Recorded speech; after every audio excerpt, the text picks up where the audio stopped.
Bismillahirrahmanirrahim. Alhamdulillah wasyukurillah wassalatu wassalamu ala Rasulillah wa ala alihi wa sahbihi wa wala.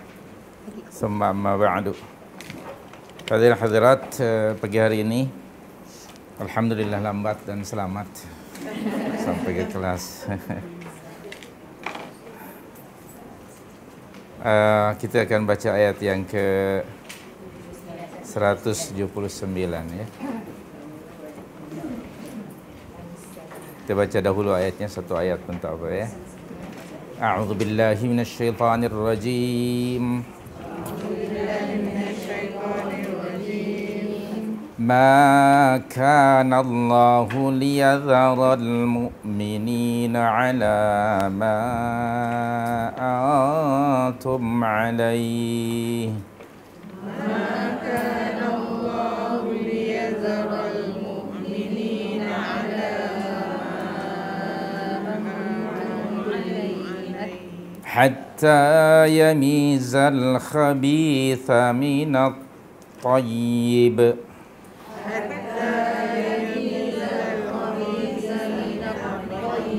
وما كان الله ليطلعكم على الغيب ولكن الله يجتبي من رسله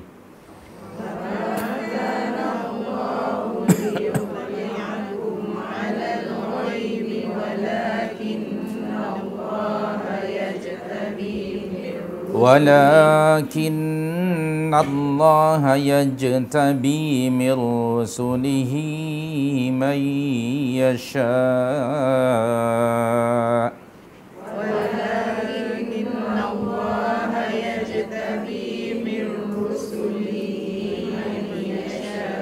فآمنوا بالله ورسله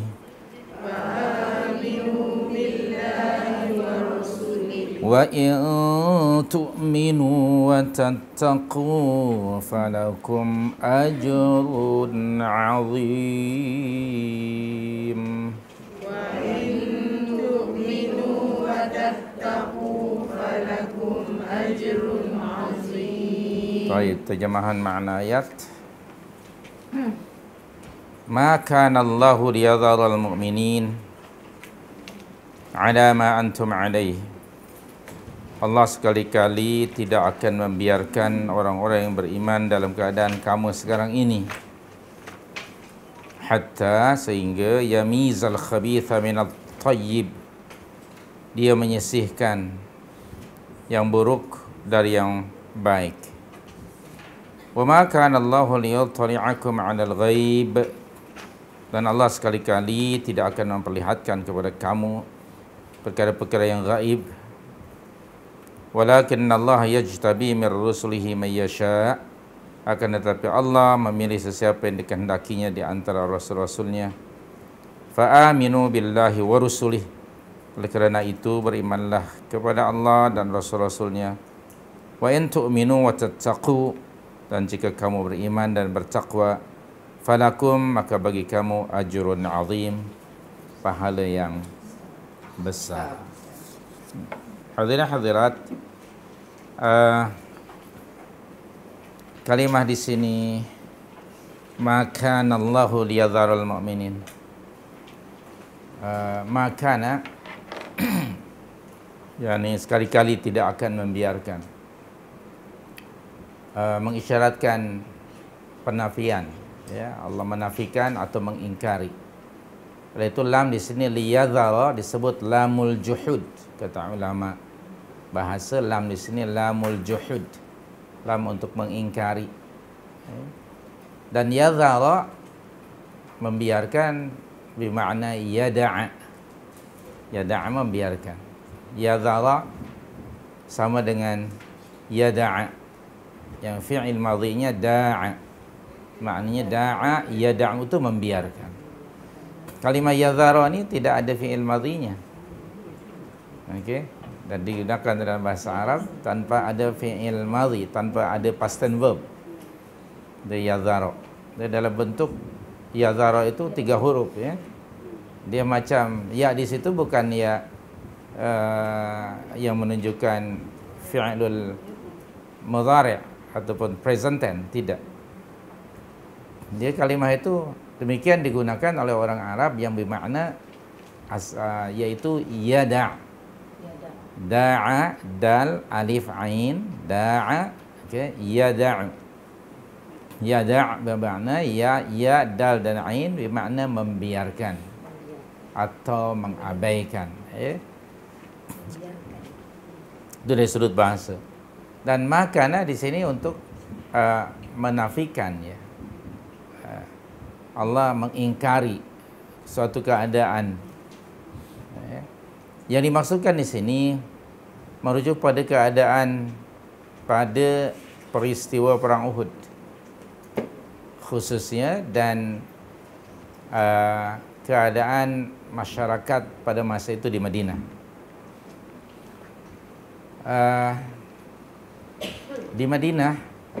Di Madinahlah timbul dan lahirnya kelompok munafikin, orang-orang munafikun. Dan sebelum berlakunya perang Uhud, telah ada informasi dari Allah tentang sifat-sifat dan karakter orang munafik. Seperti mana di awal surah Al-Baqarah ya. Mulai ayat yang ke berapa itu?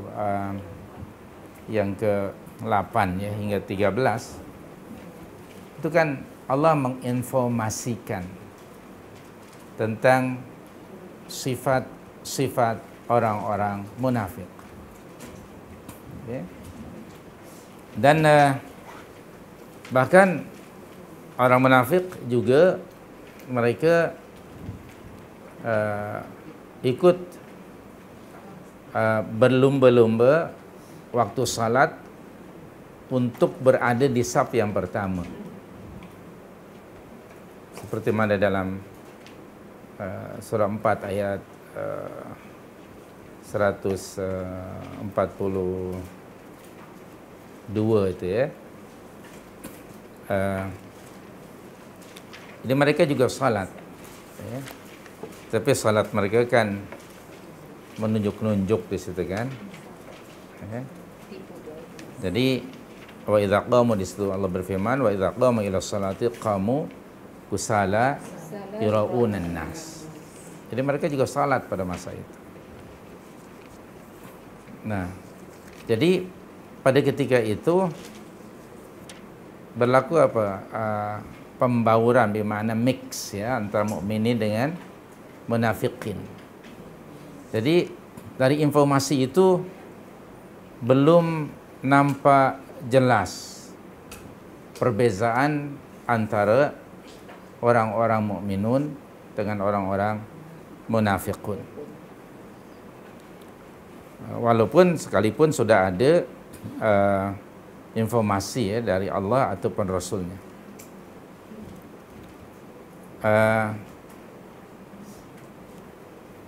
Untuk membezakan kedua kelompok ini, maka perlu ada bukti yang nyata. Tidak sekedar sebuah informasi dan teori, tapi mesti ada bukti yang nyata dapat dilihat dengan mata kepala. Berlakulah atas kehendak Allah peristiwa perang Uhud. Nah, dalam perang Uhud nyata bagaimana sikap mereka. Seperti mana kita ketahui 300 orang di kalangan tentera Israel masa itu mereka kembali ke Madinah. Nah, peristiwa itu dapat dilihat dengan nyata oleh para sahabat radhiyallahu anhum ajma'in. Jadi karakter mereka ini nampak jelas dari perbuatan mereka sendiri. Apa yang mereka lakukan itu mengidentifikasikan diri mereka sebagai kelompok munafikun. Jadi jelas di sini. Ini yang dikehendaki oleh Allah, bahwa Allah tidak akan membiarkan kamu wahai orang mukminin keadaan kamu seperti sekarang ini, yaitu keadaan di Makkah tidak apa? Tidak jelas mana mukmin, mana munafik. Jadi berbaur begitu kan. Dia bercampur aduk. Okay. So Allah tidak menghendaki keadaan itu. Mesti orang mukmin berbeza daripada orang munafik.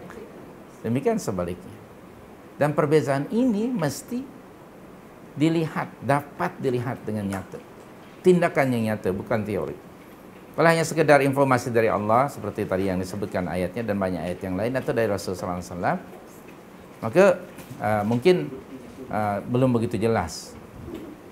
Boleh saja mereka menafikan diri mereka sebagai orang-orang munafik pun, tetapi dengan tindakan yang nyata ini jelas, kini dapat begitu jelas perbezaan antara kedua kelompok itu.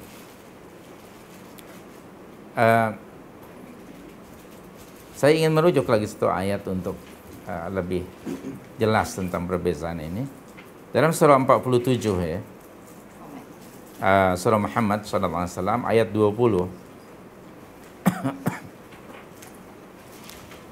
Di sini Allah berfirman, Bismillahirrahmanirrahim. Wa yaqulul ladzina amanu laula nuzzilat surah. Fa idza unzilat suratun muhkamatun wa dzikra fiha al-qital ra'aital ladzina fi qulubihim maradun yanzuruna ilaik nadhara al-maghshiyya 'alaihi min al-maut fa aula lahum. Dan orang-orang yang beriman berkata, mengapa tidak diturunkan suatu surah yang surah itu berisi apa? Perintah untuk berperang. Maka apabila diturunkan suatu surah yang jelas maksudnya dan disebutkan di dalamnya perintah berperang, maka kamu dapat melihat dan menyaksikan orang-orang yang ada penyakit di dalam hati mereka memandang kepada kamu seperti pandangan orang yang pengsan karena takut mati, dan kecelakaanlah bagi mereka. Siapa mereka ini? Orang munafik. Jadi ketika belum lagi turun perintah qital, berperang, masa itu orang munafik sendiri yang lebih provokatif sekali untuk meminta kepada Rasul agar Allah menurunkan satu surah yang di dalamnya ada perintah berperang. Semangat betul. Dia provok Rasul lah. Kononnya mereka nak menunjukkan mereka itu mukmin yang sejati. Itu peringkat awal lah. Maka bila Allah turunkan perintah itu, sekarang bagaimana sikap mereka? Adakah mereka mentaati perintah berperang atau malah sebaliknya? Takut merang. Sebaliknya mereka malah justru menunjukkan jati dirinya. Jadi sebelum turun perintah itu memang tidak nampak perbezaannya. Bila turun perintah atau larangan dari Allah, maka nyatalah sikap orang munafik, yaitu mereka hanya pandai cakap tapi tak buat. Semangat saja minta agar syariat Islam diturunkan, bila diturunkan ternyata mereka tak buat. Dalam surah 24 ya, ayat yang ke-47, An-Nur 47, biasa kita rujuk ayat ini. Perhatikan sebelum diturunkan perintah-perintah dan larangan, bagaimana sikap orang munafik yang waktu itu masih berbaur ya, mereka bersama dengan orang mukminin. Wa yaqulun, ucapan mereka ya, mereka pasal bercakap itu memang Johan lah depan ya. Apa kata mereka? Amanna billahi wa birrasul wa ata'na. Jadi itu hanya ucapan mereka, semangat ucapan mereka. Amanna billahi wa birrasul wa ata'na. Mungkin hari ini buat banner ya, untuk menunjukkan mereka nih seorang muslim. Kami, misalnya kalau buat banner barangkali ya, kami orang mukmin, kami cintakan Nabi sallallahu alaihi wasallam, macam-macam banner hari ini. Masa itu belum diturunkan titah perintah. Tetapi apabila diturunkan al-awamir wan nawahi, perintah-perintah dan larangan, apa yang berlaku? Ayat berikutnya apa? Faidza. Ayat berikutnya apa tadi? Tadi surah 24-47 tu. Summa yatawalla fariqum minhum min ba'di dzalik. Nah, kalimat summa kemudian yatawalla fariqum min ba'di dzalik ini merujuk pada sikap mereka. Tadi kan mereka baru bercakap kan? Semangat kan nak bercakap tu ya. Tapi bila diturunkan perintah Allah dan larangan Allah, apa yang berlaku? Yatawalla fariqum minhum. Mereka disobey Allah dan messenger. Sifat mereka seperti itu. Yatawalla fariqum minhum. Bagaimana dengan orang mukmin? Ayat 51 sangat berbeza. Orang mukmin mengatakan sami'na wa ata'na. Kan perbezaannya begitu nyata. Ayat surah yang sama tadi 24 ayat 51. Innama kana qaulal mu'minina idza du'u ila Allah wa rasulihi liyahkuma bainahum ay yaqulu sami'na wa. Bukankah nampak perbezaan tu? Dua ayat tu 47 dengan 51 sangat beza kan? Ya. Nah, jadi sekali lagi merujuk ya bahawa Allah tidak menghendaki keadaan orang-orang mukminin berada di satu masyarakat yang bercampur aduk. Apa disebut gaduh-gaduh bahasa Betawinya ya. Gaduh-gaduh tahu gaduh-gaduh ya, bukan gaduh-gaduh. Campur aduk, ada kacang, ada macam-macam. Itu maknanya dia mix around with the people dengan orang yang tak jelas segala identiti imannya. Allah tidak menghendaki.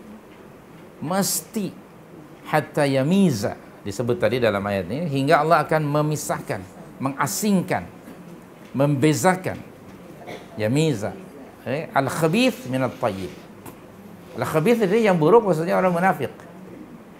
At-tayyib maknanya orang mukminin. Allah akan asingkan itu. Tidak boleh campur orang mukminin dengan orang munafik. Bagaimana caranya? Dengan menurunkan al-awamir wan nawahi. Perintah-perintah dan larangan-larangan. Bila diturunkan saja perintah dan larangan, akan ada dua sikap ketika itu. Orang mukminin sami'na wa ata'na. Tanpa banyak songeh. Ya, sami'na wa ata'na. Sementara tadi orang munafik nampak sekali yatawalla fariqun minhum min ba'di dzalik. Maka kemudian Allah menyatakan di hujung ayat 47 tadi, surah 24-47. Maka sekarang Allah Subhanahu wa taala membuat satu apa? Kesimpulan bahawa mereka sebenarnya wa ma ulaika bil mu'minin. Ma dengan bi di situ untuk menafikan secara total. Wa ma ulaika bil mu'minin. Dan mereka itu bukanlah, sekali-kali mereka itu bukanlah orang-orang mukminin. Kalau bukan orang mukminin, ya orang munafik. Jadi sekali lagi tidak cukup iman itu hanya dengan pernyataan lisan sahaja, tapi ia perlu dibuktikan dengan ketaatan yang total terhadap perintah ataupun larangan Allah. Jadi to distinguish between believers mukminin dengan munafiqun ialah dengan perintah dan larangan. Nah, dengan turunnya balik lagi pada surah 3 ni ayat 179, nyatalah perbezaannya sekarang. Jadi tidak hanya sekedar informasi, tidak hanya sekedar teori, tidak hanya sekedar penjelasan, tetapi perbezaan antara munafiqun dengan mukminun mesti dibezakan dengan sikap terhadap titah perintah Allah. Dengan begitu boleh saja orang mendakwa dirinya mukmin, tapi di ketika mereka yatawalla, ketika mereka berpaling, tidak mau tunduk dan patuh atas perintah Allah dan Rasulnya, maka dakwaan mereka sebagai mukmin adalah palsu, yang sebenarnya mereka orang munafiqun. Baik. Dan antara juga karakter ya orang-orang munafiqun semasa di dunia ini mereka selalu melecehkan, merendahkan, menghina orang-orang yang committed dengan ajaran agama. Dalam surah Al-Mutaffifin, ya, surah Al-Mutaffifin, surah yang keberapa tu? Ya, surah Al-Mutaffifin. Ayo, ada informasi dari Allah tentang mereka ini. Perhatikan pada surah Al-Mutaffifin ini, sikap orang-orang munafiqin, mulai ayat 29 tu. Bismillahirrahmanirrahim. Innal ladzina ajramu kanu minal ladzina amanu yadhakun. Sesungguhnya orang-orang yang mujrimun, sinners, ya, ajramu di situ past tense verb daripada jarima, yakni antara lain orang munafik pun. Dahulu mereka masa di dunia, sikap mereka terhadap orang mukminin macam mana? Yadhakun, mentertawakan orang-orang mukminin, orang-orang yang committed dengan ajaran agama, ditertawakan oleh. Itu karakter orang munafik. Tidak mungkin orang mukminin akan mentertawakan sesama mukminin yang committed dengan ajaran agama. Kemudian yang kedua, apa lagi sifat mereka dan sikap mereka terhadap mukminin? Wa idza maru bihim, dan apabila orang-orang yang beriman itu lalu ataupun berjalan di hadapan mereka, apa sikap mereka? Yataghamazun. Itu dia, kan? Dan mengangkat apa? Yani kening mereka, ya, mengedip-kedipkan mata, angkat kening. Yataghamazun. Itu sifat mereka. Yang ketiga, ya, sikap dan karakter munafik terhadap orang mukminin. Wa idzan qalabu ila ahlihim inqalabu fakihin. Dan apabila orang-orang mujrimun itu kembali pada kaum mereka, pada keluarga mereka, mereka kembali dengan gembira. Mereka kalau balik ke rumah misalnya atau bertemu dengan kawan-kawannya, akan cerita apa yang mereka buat terhadap mukminin. Kamu tahu tak? Tadi kami di sana berjumpa dengan kelompok orang-orang mukminun. Diceritakan. Kami hina mereka. Kami cemuh mereka. Maka laporan mereka ini terhadap kawan-kawan atau keluarganya itu, tentu keluarganya atau kawan-kawannya tertawalah. Dan bangga yang melaporkan tu apa yang mereka buat terhadap orang-orang mukminin itu, sangat bangga perbuatan jahat itu dibagi tahu pada member mereka, membernya tentu tertawalah. Itu yang dimasukkan di sini, yang qalabu faqih. Ini ceritakan apa yang tadi kami jumpa dengan mereka, kami katakan mereka kepada mereka perkataan-perkataan yang buruk. Entah apa-apalah, ya, labeling mereka melabelkan orang-orang mukminin yang committed dengan ajaran agama. Yang penting kawan-kawan mereka yang sesama munafik itu akan mentertawakan dari apa yang disampaikannya itu. Wa idza ra'awhum, ayat 32, dan apabila mereka melihat orang-orang mukminin, qalu, mereka mengatakan, inna haula'i ladallun. Perhatikan, na'udzubillah, sesungguhnya mereka itu orang-orang mukminin dianggap sebagai benar-benar orang-orang yang sesat. Wal'iyadzubillah. Itulah karakter orang munafiqun semasa di dunia.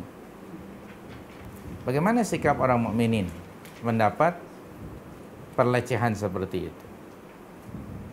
Orang-orang mukminin tidak tidak terpancing amarah mereka. Sebaliknya, apa yang dilakukan orang munafik terhadap orang mukmin itu justru malah memberi motivasi kepada orang-orang mukminin untuk tetap berpegang teguh dengan ajaran agama dan istiqamah dalam menjalankan ajaran agama. Jadi semakin dihina, diperlekeh, dicemooh, orang mukminin malah semakin kuat. Hingga membuat heran orang-orang munafikin. Kenapa dengan orang-orang mukminin? Makin kita hina, kita cemooh, makin mereka semakin kuat pegangan mereka dan istiqamah mereka terhadap agama. Sehingga mereka pun kebingungan apa lagi yang patut kita buat untuk memperlekeh orang-orang mukminin. Karena orang-orang mukminin itu punya sikap seperti yang Allah sebut dalam surah 25 yang Anda semua sudah hafal. Antara sifat-sifat ibadah Rahman, kan apabila pada surah 25 ayat yang ke-63 ya. Wa idza khatabahumul jahilun qalu salam. Tidak dilayan. Wa idza khatabahumul jahilun qalu salam. Apabila orang-orang yang jahilun, ya, termasuk orang munafikin, menyapa mereka, maka menghina mereka, mencemuh mereka, mencerca mereka, bagaimana sikap orang-orang mukminin? Qalu salam. Artinya tidak mau apa? Tak melayan. Biarkan saja. Oke. Kemudian orang mukminin juga melaksanakan perintah Allah, antara lain yang terdapat dalam suratul A'raf, surah yang ke-7 ayat 199. Ada perintah Allah di sini di hujung ayat tersebut. Bismillahirrahmanirrahim. Wa a'rid 'anil jahil. Itu. Wa a'rid 'anil jahil. Dan berpalinglah kamu daripada orang-orang yang bodoh. Tak payah dilayan orang-orang munafik dan macam itu. Jadi ketika tidak dilayan oleh orang-orang mukminun, makin apa? Geram mereka. Makin geram mereka. Dan orang mukminin tak kisah. Karena orang mukmin apa? Mereka yakin bahwa mereka berada ala siratim mustaqim. Itu. Keyakinan itu yang tidak dapat ganggu gugat, tak boleh digoyahkan dengan cara apapun juga. Karena mereka sudah beri'tisam dengan ajaran agama ini. Wa may ya'tasim billah faqad hudiya ila siratim mustaqim, kan, dalam surah 3 ini yang sudah kita baca ayat 101 itu. Ayat pada surah Ali Imran 101 Allah berfirman, wa may ya'tasim billah faqad hudiya ila siratim mustaqim. Itu mantapnya iman orang-orang mukminin. Sekali lagi, hinaan, cemohan, perlekehan orang-orang munafik terhadap orang mukminin sekali-kali tidak memberi kesan. Jalan terus, ya. Jangan dilayan dengan orang macam itu. A'rid 'anil jahili qalu salama. Jangan menghabiskan masa untuk melayan orang seperti itu.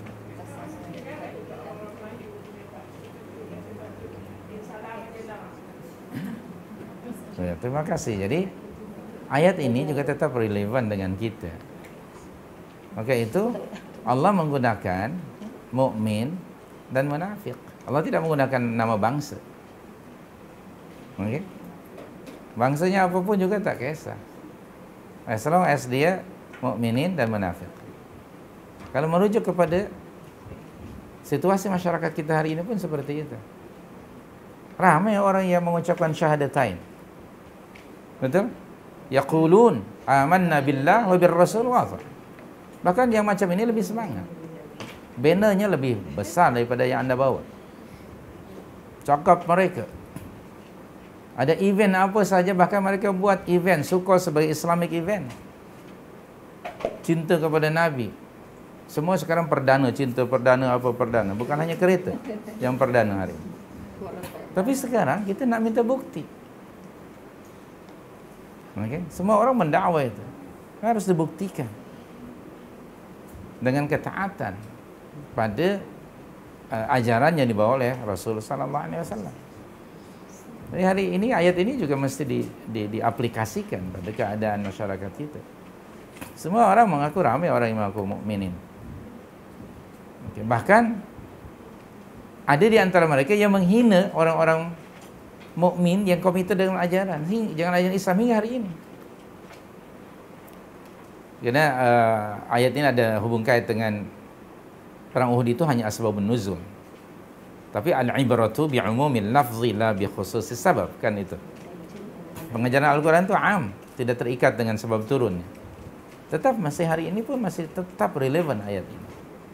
Allah tidak mau membiarkan ahlus sunnah dengan ahlul bid'ah bersama-sama di situ.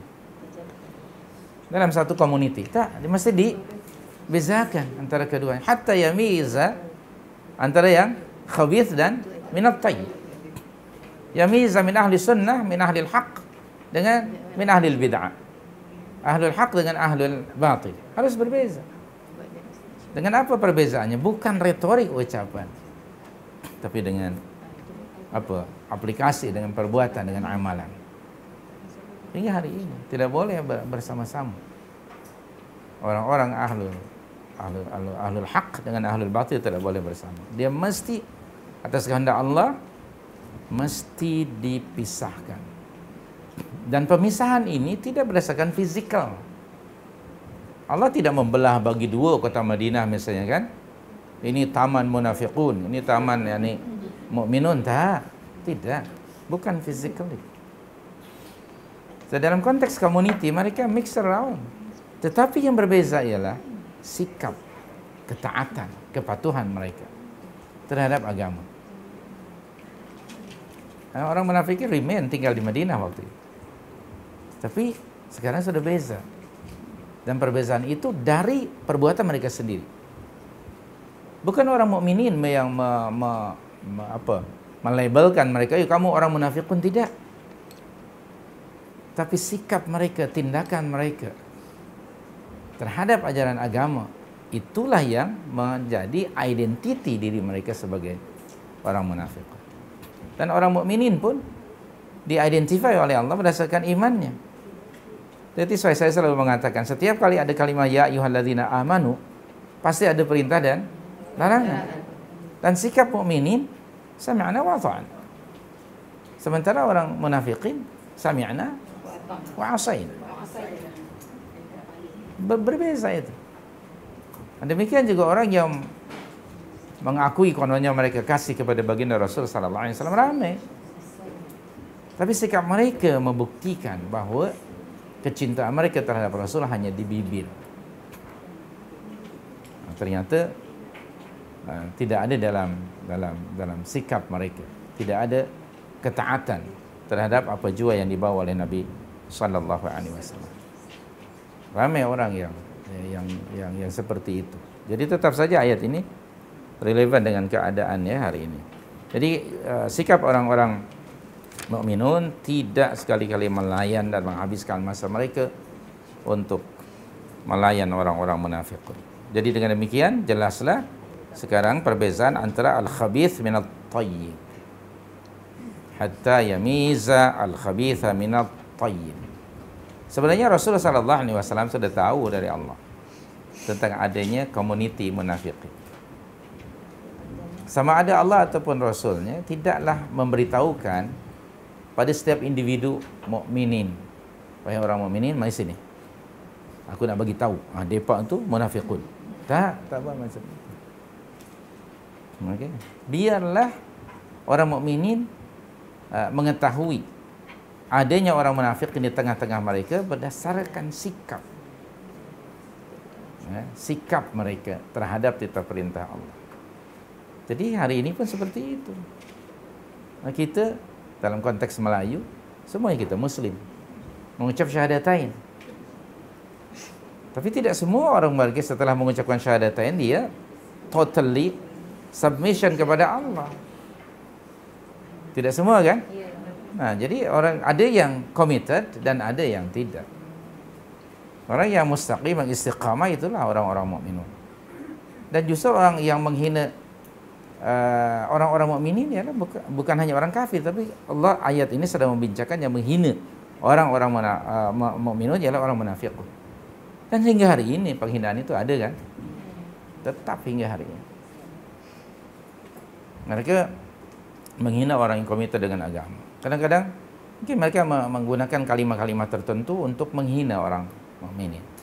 Kalau ada orang alim, kadang-kadang mungkin mereka menggunakan istilah entah apa, tok syekh ke, tak apalah istilahnya kan.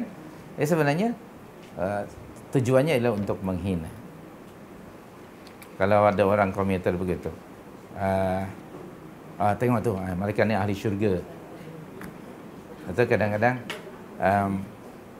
adakah anda fikir orang mukmin tu hanya kamu aja ke? Kami ini bukan orang mukmin. Adakah dengan solat anda seperti itu rajin tu, anda sudah pasti ke masuk syurga? Dan ayat-ayat yang seumpamanya lah. Ada istilahnya seperti itu. Jadi yang tadi disebut yataghamazun tidak hanya dengan mulut tapi dengan sikap, dengan mimik muka mereka, dengan yadhakunnya dan sebagainya. Hingga hari ini tetap ya relevan ayat ini. Nah, bagaimana?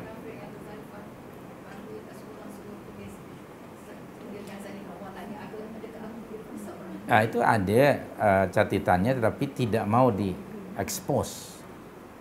Sebab kalau nanti di-expose, boleh saja mereka orang munafikin akan apa? Deny. Bukan begitu?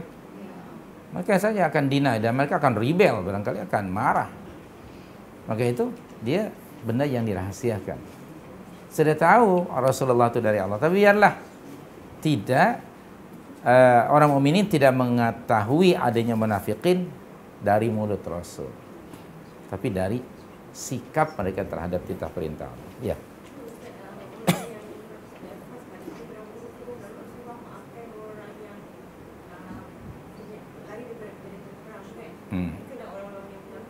Ya.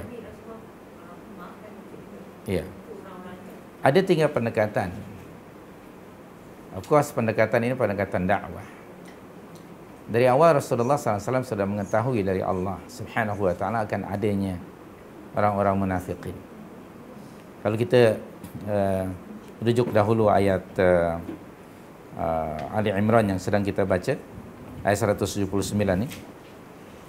Ada kalimah wa ma kana Allah liyutli'akum 'alal ghaib walakinna Allah yajtabi mir rusulihi may yasha. Okey.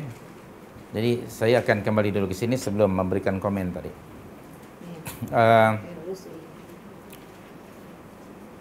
Perkara iman ni sesuatu yang gaib. Kerana iman tempatnya di mana? Dalam hati. Okay. Dalam hati tak ada yang tahu. Dan tidak ada yang tahu perkara yang gaib kecuali Allah. Kedua, setiap orang mesti ada perkara yang rahasia yang gaib. Mesti tiap-tiap orang ni, saya dan kita semua ada peristiwa-peristiwa yang sangat rahasia dan tidak mau diketahui oleh orang lain. Sekiranya Allah memberi kemampuan pada setiap individu untuk mengetahui rahasia setiap individu, what do you think? Hidup ini akan kacau bilau. Akan kacau bilau, akan saling menuduh. Bukan begitu?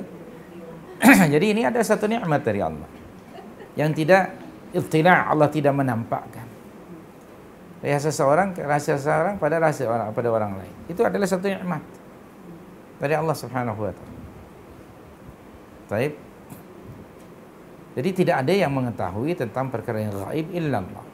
Hatta Rasul sendiri tidak mengetahui.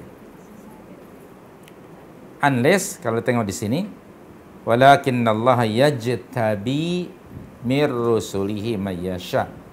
Akan tetapi Allah memilih siapa yang dikehendakinya di antara rasul-rasulnya. Ada nota kaki di bawah. Di antaranya adalah Nabi Muhammad SAW dipilih oleh Allah dengan memberi keistimewaan kepada baginda berupa pengetahuan untuk menanggapi isi hati manusia, sehingga beliau dapat menentukan siapa di antara mereka yang mukmin dan siapa yang munafik. Nabi tahu. Pengetahuan Rasulullah ini datang dari Allah, keistimewaan yang Allah berikan kepada Rasul. Tetapi keistimewaan ini tidak pula Nabi kemudian dia menghebahkan. Tidak, Rasulullah tidak membuat press conference. Okey, untuk okey, mari sini. Semua mungkin wartawan dipanggil.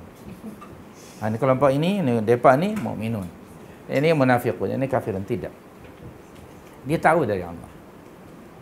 So that is why rahasia ini diamanahkan Rasul kepada Hudzaifah bin Yaman radhiyallahu anhu. Senarai ada nama-nama orang munafiqin di Madinah. Hudzaifah bin Yaman radhiyallahu anhu disebut sebagai orang yang menjaga rahasia Rasul. Dan dia sangat merahasiakan, tidak dibagi tahu, dia menjaga amanah. Dia tahu. Tapi Hudzaifah sendiri tidak pula kemudian dia pun memanggil orang lain ataupun beritahu kepada orang lain senarai itu. Boleh jadi huru-hara. Makanya seorang mukminin tidak boleh menghukum seseorang itu directly. Kamu munafik. Tidak boleh. Unless setelah jelas dan nampak sikap orang itu terhadap ajaran agama. Misalnya ciri-cirinya dalam ucapan. Tadi sudah kita baca surah antara yang 24 yang 47. Benar, Rasulullah SAW ada menyebut dalam hadis yang masyhur, kita semua dah tahu. Sifat-sifat tanda-tanda orang munafik itu ada 3. Yang pertama apabila apa? Bila bercakap dia bohong. Jadi kita tahu orang bercakap dan dia bohong. Orang mukminin kalau bercakap benar. Jadi semua orang dianugerahkan oleh Allah mulut untuk bercakap. Kecuali yang bisulah. Maka dengar percakapan semua orang. Okay? Dan perhatikan apa yang dicakapkannya. Kalau cakap dan buat, itu orang mukminin. Kalau sekedar cakap tapi tak buat, itu orang munafik. Jadi diketahui melalui ucapan. Kenapa? Mulut alat untuk mengekspresikan apa yang ada di dalam hati. Kita nak tahu orang itu baik ataupun tidak kan melalui ucapan. Terima kasih.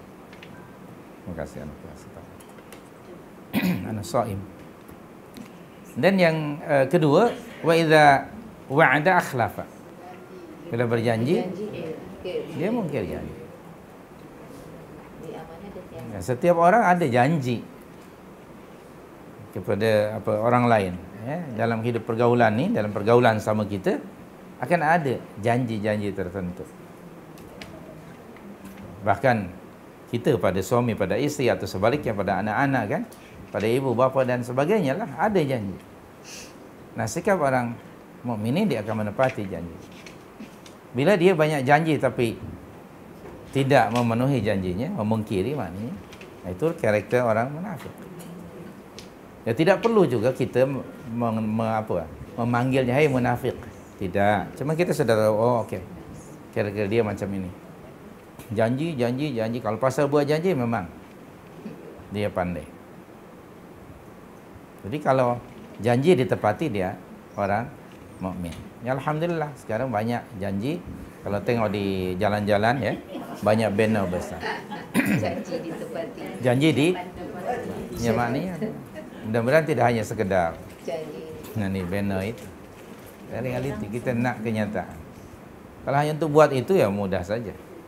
Okay. Kemudian yang ketiga, wa idza tumina khana. Bila diberi amanah, dia khianat. Jadi tengoklah dan lihat. Jadi boleh sekarang mengidentify di tengah-tengah orang mukmin ini ada orang munafik berdasarkan identiti itu. Jadi tadi bagaimana pendekatan Rasulullah terhadap orang munafik? Kita sudah bagi tahu sebelum ini ya. Rasulullah punya keinginan dan antusias, ambisi yang sangat besar agar semua orang ini selamat dan mukmin. Okay. Tetapi Allah tidak menghendaki demikian. Akan ada saja di antara manusia yang mengingkari kebenaran atau berpura-pura Islam tetapi menyembunyikan kekufuran. Nah, pendekatan Rasul ini kadang-kadang sampai ke peringkat menjejaskan kesehatan fizikal Rasul atau mental. Pada ayat yang sudah kita baca dalam surah 18, fala'allaka bakhi'un nafsaka ala atharihim illam yu'minu bihadzal hadits ya asaf. Itu karena apa? Sikap Nabi yang sangat kuat dan keinginan Rasulullah sangat yang kuat dan besar agar umat semuanya mukminin. Surah 18 ayat yang ke-6 ke-8, saya tengoklah. Ayat yang ke-6 ya.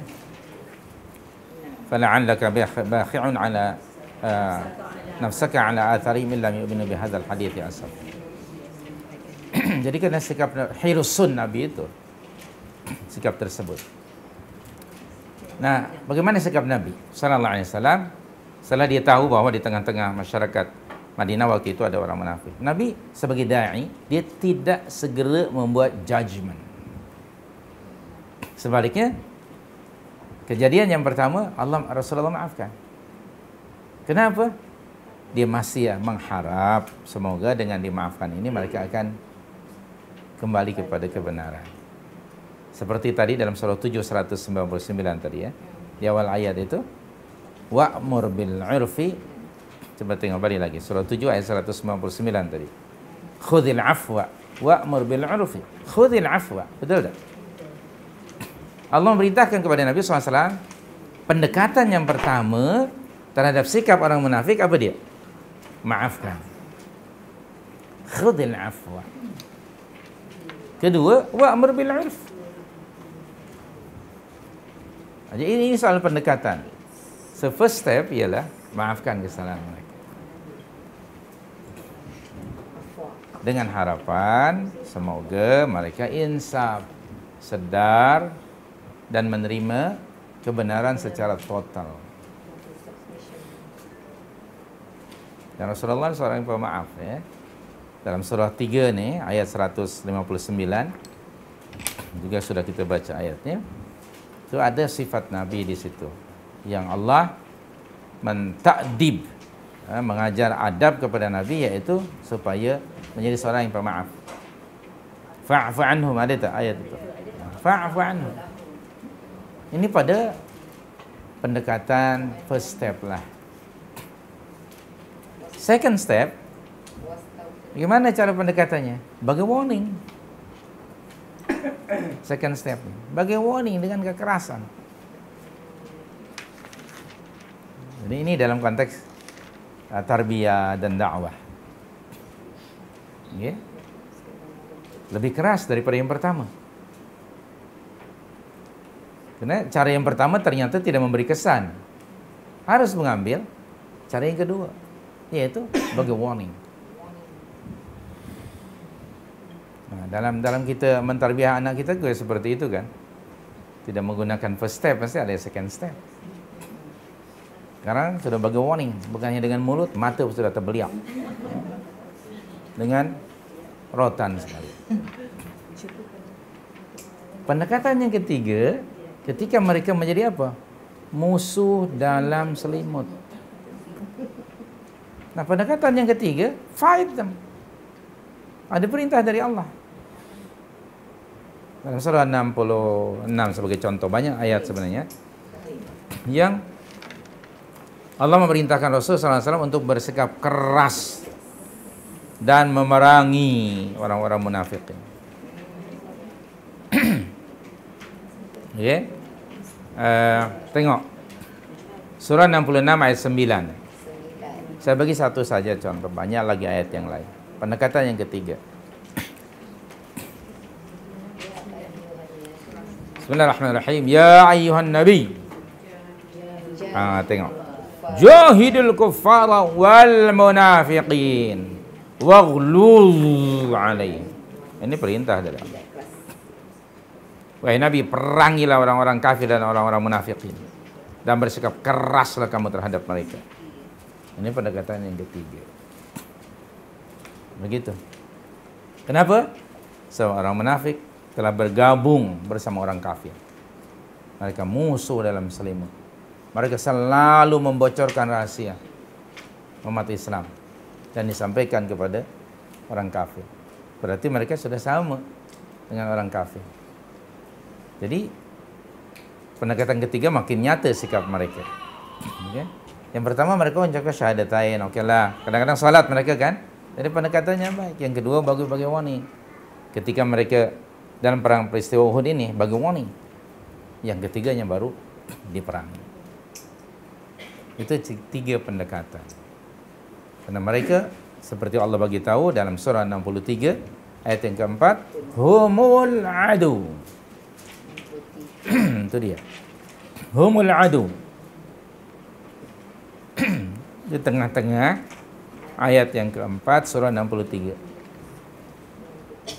Sudah jumpa di tengah-tengah ayat. Fahdharhum qatalahum Allah anna yufakun. Mereka itu adu.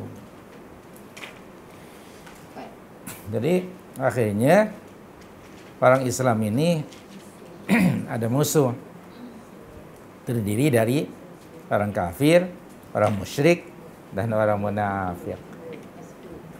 Hingga hari ini Anda boleh lihat, orang munafik akan sentiasa bekerja sama dengan orang kafirun dan musyrikun untuk to destroy Islam dan Muslimin. Hingga hari ini. Dalam bahasa kita ada istilah tali barut. Tahu tali barut? Okay. Sekarang mungkin dah tak ada lagi ya.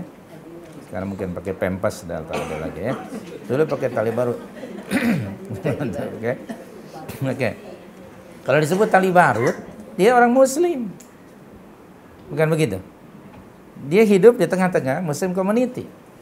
Tapi rupanya dia menjadi tali barut kepada musuh. Di mana-mana Muslim community akan ada. Di negara Arab hingga hari ini, di Palestina, ke di Syria, ke di mana, di negara kita, di zaman penjajahan dahulu, kan ada, tetap akan ada orang yang seperti ini.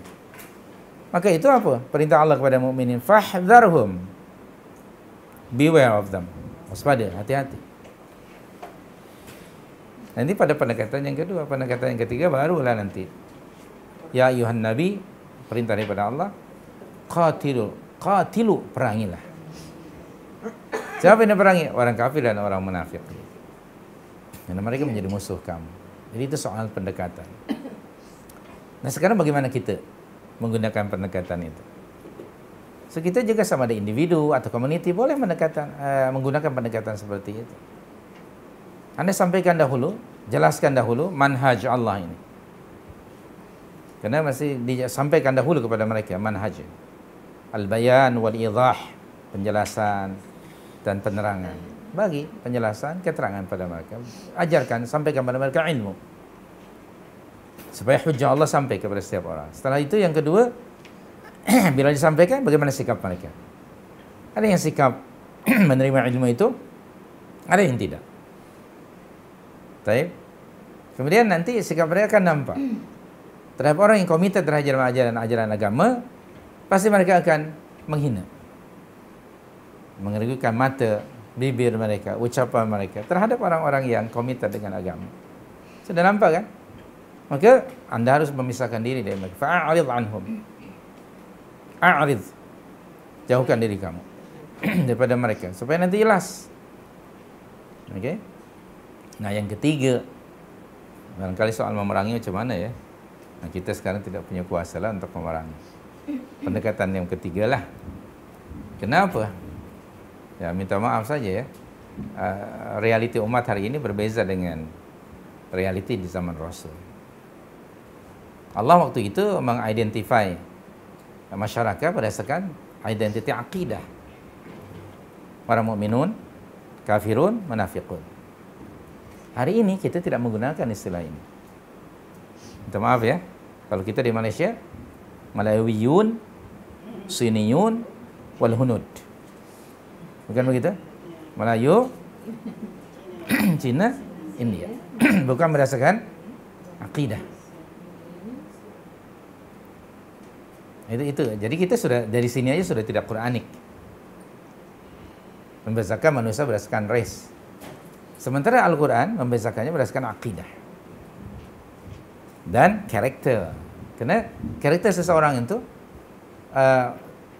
karakter dan sikap seseorang setiap hari itu sebenarnya menggambarkan, mengidentifikasikan apa yang ada pada hatinya. Beza orang mukmin dengan orang kafir. Nah, jadi harus jelas kalau di negara kafir ya memang jelas lah ya. Oke.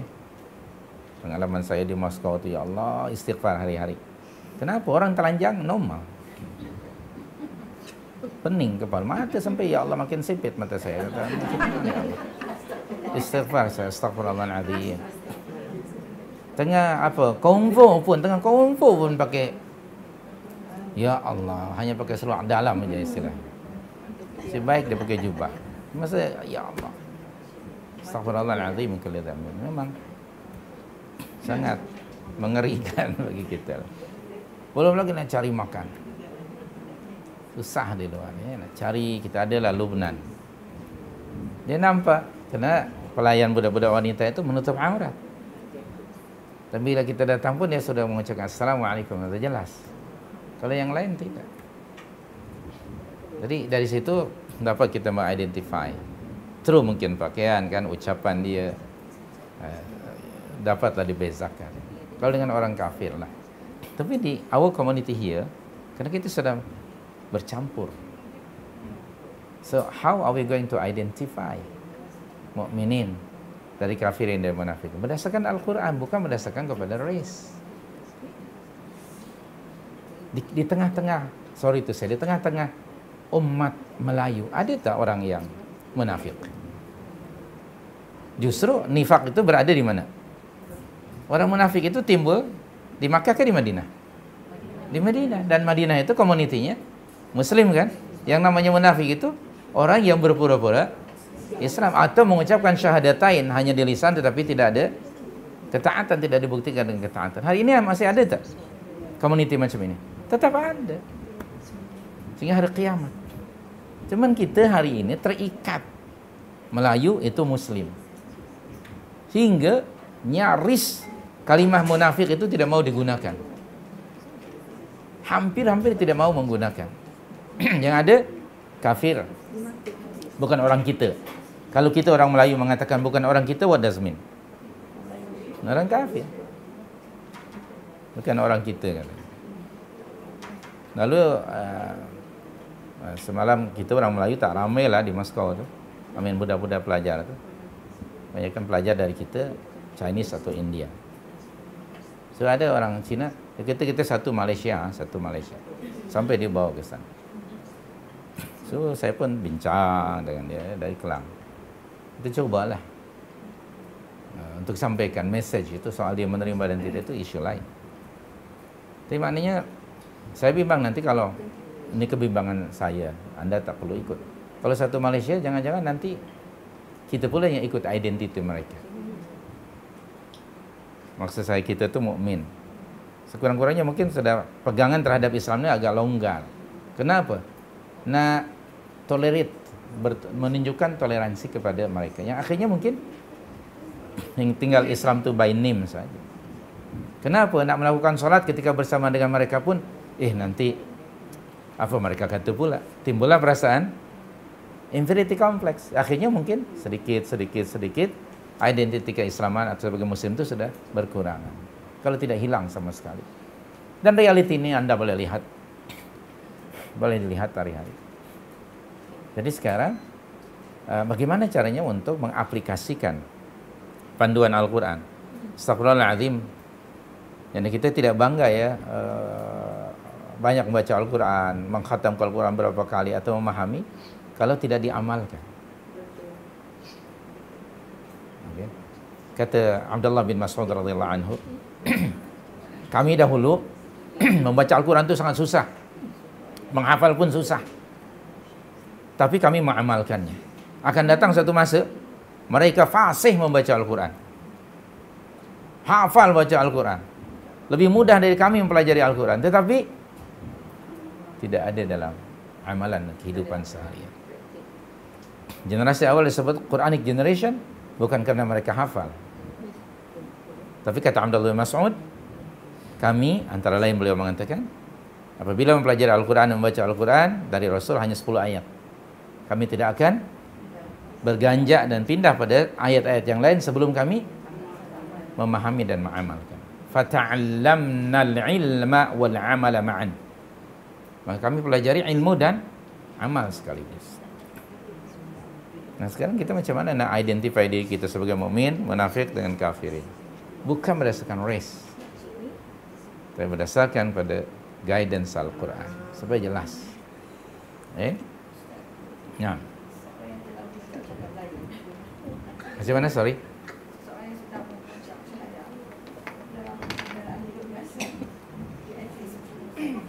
Dia etis? Ya. Kalau memang jelas, boleh didengar, boleh dilihat. Okey. Dia misalnya seorang yang etis, bagi pandangan saya, firstly kita tanya dia dahulu, sama ada dia sedar ataupun tidak apa yang dia lakukan, yang dia ucapkan, tahu ataupun tidak. Itu dalam soal pendekatan, tidak terus judgement. Keduanya, ingatkan dia, sedarkan dia kalau dia memang asalnya Muslim. Yang ketiganya, tentu saja ketika dia degil dengan pegangnya itu, barulah kita akan buat judgement bahawa dia sudah keluar daripada jamaatul muslimin. Itu cara pendekatannya. Dan itu pendekatan individu. Bagaimana dengan pemerintah? Sekiranya adalah pemerintah yang benar-benar Muslim, yang disebutkan dalam banyak hadis atau dalam Al-Quran. Kalau kita rujuk dahulu Ali Imran surah 4 ayat yang ke-59, An-Nisa 59, yang namanya pemerintah Islam itu ialah fa in tanaza'tum fi syai' farudduhu ila Allah war Rasul. Jadi pemerintahan Islam itu ialah suatu pemerintahan yang diasaskan pemerintahannya itu di atas apa? Al-Quran dan Sunnah. Itu disebut fa in tanaza'tum fi syai', maka apabila kamu berselisih pendapat, pandangan dalam satu isu, apa saja isunya, farudduhu, itu perintah dari Allah. Kembalikan, refer. Perbezaan itu ke mana? Ilallah, ay ila kitabillah, pada Al-Quran, war Rasul, ay ila hadis. Jadi itu asas negara Islam itu, satu negara yang diasaskan pemerintahan dan pentadbiran itu di atas Al-Quran dan Sunnah. Kalau ini ada, maka pemerintah nanti jelas, misalnya orang itu etis, dia harus buat judgment. Karena kita sebagai individu, we have no right to judge. Maka disebut dalam ayat itu yang disebut ulul amri. Ada tak ayat tadi? Ya ayyuhalladzina amanu athi'u Allah wa athi'ur rasul wa ulil amri. Ulul amri ini adalah implementer Al-Quran dan hadis. Kalau tidak ada ulul amri, akhirnya seperti yang ada hari ini, tidak jelas mana mukmin dan mana kafir ataupun mana orang munafik. Mesti ada penguat kuasa untuk melaksanakan manhaj ilahi. Tanpa ada penguasa, maka floating on air saja, tak jelas. Akhirnya kita mengidentifikasi diri kita Muslim just because we are Arab. Saya beli buku di Dubai airport.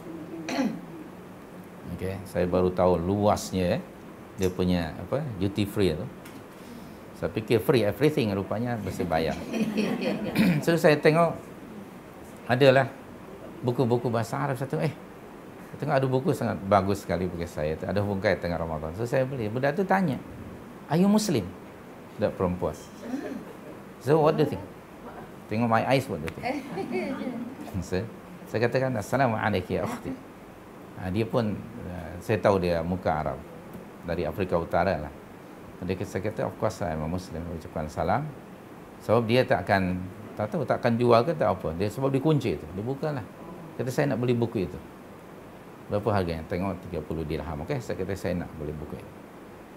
Saya ambil. Kemudian saya tanya, are you Muslim? Of course dia kata, I'm from Morocco. Ya ukhti, kalau anti muslimah, saya katakan pada dia, kenapa intas sekarang telanjang? Sebab dia tidak mau tahu apa. Macam mana saya nak mengidentify that you are muslimah? Because kebanyakan di situ kan dari Filipino. Saya kata tak ada beza you dengan mereka. Jadi anti saudari mesti berbeza dengan orang non muslim, antara lain ialah menutup aurat. Budak itu dia. Nah, kita bagi tahu lah. Tidak cukup hanya dengan ucapan salam. Kemudian kepada budak lelakinya pun saya bagi tahu, budak Maroko juga. Ini saya cakaplah dengan dia. Sudah nasihati dia. So dia terima kasih dia. Please, kita masih berbeza dengan orang lain. Bukan kerana kebangsaan. Tapi berdasarkan kepada ini identiti sebagai muslimah. Ya begitulah pengalaman sedikit kemarin. Saya belilah buku itu. Fa'ala kulli hal, hari ini ya, ketika kita tidak ada amir yang benar-benar mengikuti manhaj Allah Subhanahu wa taala, akhirnya di mana-mana saya melihat worldwide muslim hari ini. Yani subhanallah, susah sekali nama identik. Saya pergi ke Moskow kemarin tu, saya cari pada anak menantu saya ada Muslim community. Mufti yang lama tu saya kata saya kenal, tapi sekarang dah ke mufti yang baru. Saya pernah dalam beberapa kali seminar bersama tu, ikut bersama dia lah. Tapi tak ada, dia sudah retire. Carilah ada satu masjid di tengah-tengah kota Moskow. So saya pun senanglah di situ mengucapkan salam dengan mereka. Tapi kebanyakan dari Tajikistan, Uzbekistan, Turkmenistan dan Gostan lah sananya ya, yang Tantan. Alhamdulillahnya sebagai mereka tahu bahasa Arab, jadi saya boleh komunikasi. Menantu dan anak saya dalam bahasa situ. Saya pun tak tahu bila mereka cakapnya apa maksudnya. Saya takut mereka mengumpat berdua kepada saya kan. Saya tanya pada anak saya, baru dia akan terangkan. Saya menyesal tak tahu bahasa Rusia. Subhanallah. Hanya ada yang tahu bahasa Arab, saya boleh berkomunikasi. Nah, sekarang kedua menantu dan anak saya juga tanya, apa maksud itu Pak? Sebab saya bahasa Arab. Saya kata draw lah. Saya tak tahu bahasa you, juga tahu bahasa Arab. So, boleh saya terangkan kepada dia sebagai seorang Muslim. InsyaAllah. Senang kita di tengah-tengah negara kafir jumpa dengan orang Muslim yang tahu bahasa Arab. So, kami nak cari yang makanan yang halal. Tanya pada dia ya. So, sekali lagi bahawa identiti ya, sebagai Muslim dan Muslimah mesti jelas berdasarkan manhaj ilahi, dan masyarakat kita hari ini ulul amrinya subhanallah mungkin tidak ada. Okey, jadi pendekatan yang ketiga iaitu waqatilu. Tadi pada surah 66 ayat 9 pun kita tidak dapat mengaplikasikan kerana tidak ada ulul amri. Okey, kita berada di akhir zaman.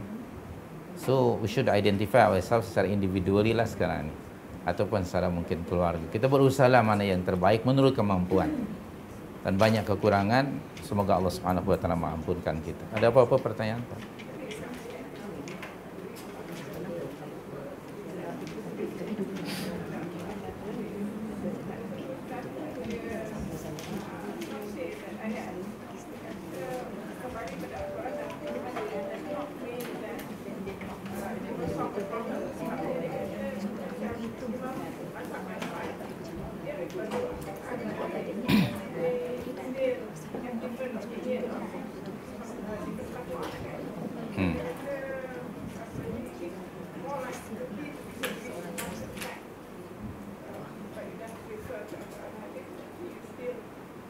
Ya.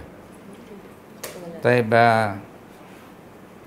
perlu kita yakini bahawa Al-Quran ataupun diutusnya Rasul itu to solve the problem umat. Justru tidak ada jalan keluar to solve any problem kecuali kembali kepada yang diturunkan oleh Allah.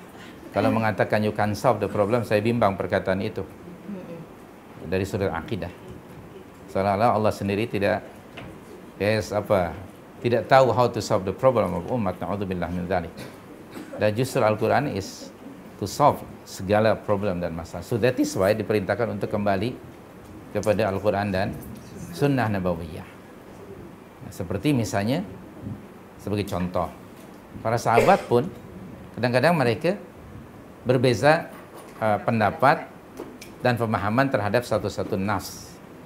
Tapi ketika mereka berbeza, segera mereka merujuk kepada Rasulullah SAW untuk meminta keputusan.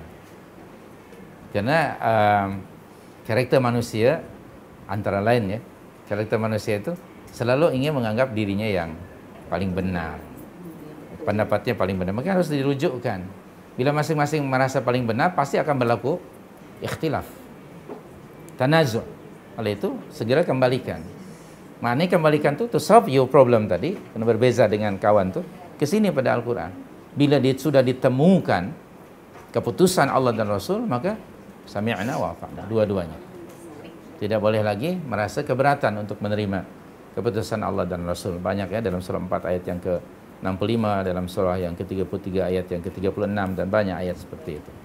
Jadi kembali ke sana. Kemudian adanya ijtihad tidak dinafikan. Ada perkara-perkara yang disebut ijtihadat. Dan Nabi sendiri atau Al-Quran atau Rasulullah menggalakkan untuk berijtihad. Tetapi yang namanya ijtihad could be right, could be wrong. Bukan begitu? Yang namanya ijtihad. Rasulullah mengatakan kalau benar hasil ijtihadnya selari dengan ruh Al-Quran dan Sunnah, maka dia dapat 2 reward. Kalau salah dapat 1 reward. Kemudian yang kedua yang namanya fatwa lagi. Fatwa itu ialah karena timbulnya satu isu di satu masyarakat, akan diberikan fatwa. Yang mungkin isu itu tidak ada direct dalil yang disebut dalam Al-Quran atau Sunnah. Maka seorang mufti atau alim dia akan menggunakan kemampuan nalar ataupun akalnya untuk mengambil istinbat keputusan hukum dari isu yang timbul itu. Seperti Mu'adz bin Jabal diutus Rasul sebagai da'i ke Yaman. Tapi tetap harus merod atau mengembalikan kepada sumber yang otentik, yaitu Quran dan Sunnah. Nah, bila seorang mufti memberikan fatwa, maka fatwa itu hanya mengikat komuniti di tempat itu. Dan itu pun temporary. Boleh jadi isu ini mungkin in the future sudah tidak lagi relevan. Mungkin akan timbul isu yang lain. Maka di tempat kita, mufti di tempat kita akan memberikan fatwa sesuai dengan komuniti di sini dan isu itu. Minta maaf saya sebagai contoh saja. Tak tahu sekarang sudah berubah tu. Di Saudi dahulu, mufti Saudi dahulu melarang kaum wanita bawa kereta, driving. Isunya bukan soal drivingnya. Dan fatwa itu mengikat komuniti yang ada di situ demi untuk kemaslahatan komuniti di situ. Yang tentu mufti itu lebih tahu daripada mufti di Subang Jaya. Kalau ada mufti di sini. Sebab kenapa? Berbeza keadaan kehidupannya, kemaslahatannya. Maka kita jangan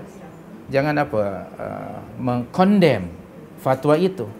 Mungkin fatwa itu sesuai di sana, di tempat Anda mungkin tidak sesuai. Karena melihat keadaan yang berbeza. Jadi fatwa itu sekali lagi dia sifatnya hanya mengikat di tempat dan masa tertentu saja yang mungkin irrelevant di tempat yang lain karena berbeza fatwanya. Tetapi ajaran agama yang pokok tetap sama. Tidak berbeza. Seperti contoh lah saja contoh. Saya tanya di sana, bagaimana azan? Kamu nak menyuruh di Moskow. Dia kata, kami di sini, pemerintah di sini mengizinkan ada masjid saja sudah nikmat besar. Nah, kami dilarang tidak boleh begitu azan di speaker itu keluar. Sebab kenapa? Komuniti kebanyakannya orang etis. Jadi azannya hanya di situ. Tanpa azan keluar, apa yang menarik perhatian? Tiap-tiap mukmin sangat concern dengan waktu salat. Without azan dipanggil, mereka sendiri sudah tahu. Okey, waktu salat lah sangat berbeza dengan kita. Ya. Sekarang musim panas di sana. Jadi maghrib pukul 10, isya pukul 12 malam, dan subuh pukul 3:10. Jadi saya tidur hanya beberapa jam. Jadi saya beritahu pada menantu saya akan puasa di sana. Saya kata, you akan dapat pahala lebih banyak dari kami. 18 jam ke berapa jam puasa? Panas, subhanallah. Jadi sekali lagi kembali kepada orang Islam di situ ada sangat concern untuk waktu salat.